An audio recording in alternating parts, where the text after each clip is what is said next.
এইমাত্র পাওয়া আনন্দের খবর। আলহামদুলিল্লাহ, দীর্ঘ এক মাস মহিমান্বিত রমজান শেষে মুসলিমদের দোরগোড়ায় কড়া নাড়ছে ঈদ উল ফিতর।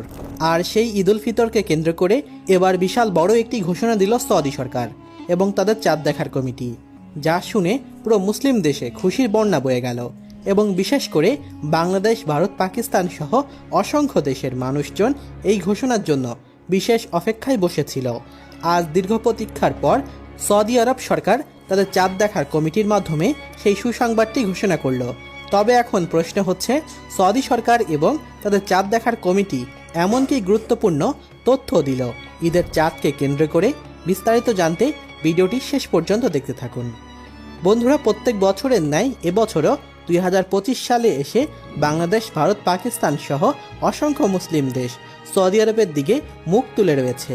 তারা কবে সিদ্ধান্ত দিবে আর কবে তারা ঈদ উল ফিতর উদযাপন করবে। কিন্তু এবার সৌদি সরকার এমন সিদ্ধান্ত গ্রহণ করলো যে সিদ্ধান্ত শুনে বাকি মুসলিম দেশ চাতক পাখির মতো গভীর দৃষ্টিতে দেশটির দিকে তাকিয়ে রইল। তবে হ্যাঁ, দেশটি যে সিদ্ধান্ত নিবে বাকি সব দেশ সেই সিদ্ধান্ততে অটুট থাকবে। এমনকি অনেক মুসলিমরা এটা মনে করে বসেছিল যে কবে সৌদি সরকার নির্দেশনা দিবে আর কবে তারা ঈদ উদযাপন করবে। তবে এবার সৌদি আরব সকল চিন্তা পেরেশানি ধৈর্য শেষ করে এবার এমন একটি সংবাদ প্রচার করলো যা শুনে মুসলিমদের হৃদয়ে খুশির বন্যা বয়ে গেল। হ্যাঁ বন্ধুরা, যে খবরটি শোনার জন্য ভারত, পাকিস্তান, ইন্দোনেশিয়া, মালয়েশিয়া এমনকি বাংলাদেশ অপেক্ষায় ছিল, সেই সংবাদ প্রকাশ করলো সৌদি আরব।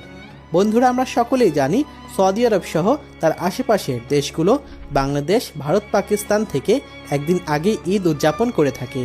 আর তাদের দেখা দেখি আমাদের দেশে একদিন পরে ঈদ উদযাপিত হয়। অর্থাৎ সৌদি আরবে যদি 29টা রোজা হয়, তাহলে আমরাও 29টা রোজা পালন করে ঈদের আনন্দ উদযাপন করি।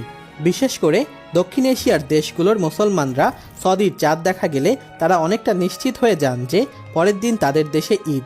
তবে পবিত্র রমজান মাস এবার 29 দিন স্থায়ী হতে পারে। সেই হিসাবেই মধ্যপ্রাচ্যের দেশে ঈদ উল ফিতর উদযাপিত হতে পারে আগামী 31শে মার্চ। জ্যোতিষী বিজ্ঞানীদের বরাত দিয়ে এই তথ্য জানিয়েছে কাতার ভিত্তিক সংবাদ মাধ্যম আল জাজিরা।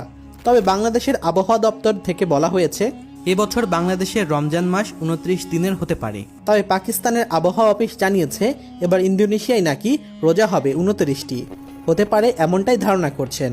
তবে যাই হোক, যদি এবছর 29টি রমজান হয় তাহলে আমরা মনে করব আল্লাহ তাআলার বিশেষ নেয়ামত আমাদের উপরে।